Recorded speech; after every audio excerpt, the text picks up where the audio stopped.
The race to the White House is coming down to the wire, and the atmosphere is electric. With just 12 days left until Election Day, the pressure is mounting on both sides. Kamala Harris and Donald Trump are making their final pitches, each trying to sway the undecided voters. They are focusing their efforts on key battleground states, where every vote could make a difference. Campaign volunteers are working tirelessly, engaging with voters and ensuring their voices are heard. The candidates are leaving no stone unturned, addressing issues that matter most to the electorate. From healthcare to the economy, every topic is being discussed in detail. The nation watches with bated breath as the final days of the campaign unfold. The outcome of this election will shape the future of the country, and every moment counts. Trump is heading west, rallying in Arizona and Nevada, where the polls show the race is incredibly tight. He's got just a 1-point lead in both states, but that could change in a heartbeat. Meanwhile, Kamala Harris, backed by former President Obama and Bruce Springsteen, is making a play for Georgia. But there's more on her plate than just rallying the base. Foreign policy has entered the spotlight, becoming a pivotal issue in the upcoming elections. As the war in the Middle East rages on, the international community watches closely, and the stakes continue to rise. Vice President Kamala Harris's unconditional support for Israel is raising significant concerns among Arab American voters who feel their voices are not being heard. This is especially true in Michigan, a crucial battleground state that could very well decide the entire election.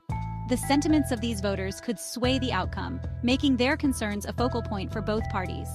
As candidates rally for support, the impact of foreign policy on domestic politics becomes increasingly evident. Michigan's large Lebanese American community is deeply frustrated with Harris's stance on the conflict in Gaza and Lebanon. Could this discontent cost her the state, and possibly the presidency?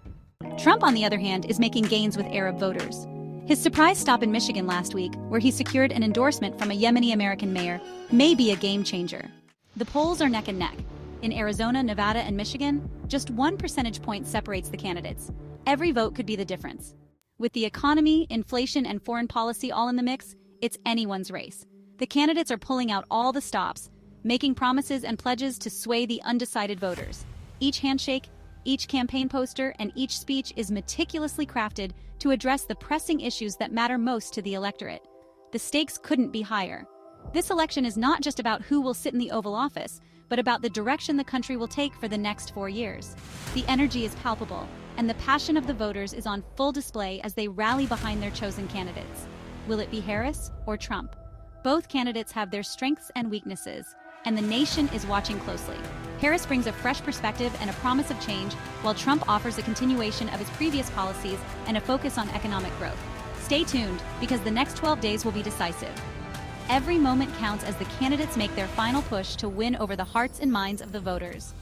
The countdown has begun, and the nation holds its breath in anticipation of the outcome. This is Master Guide HQ.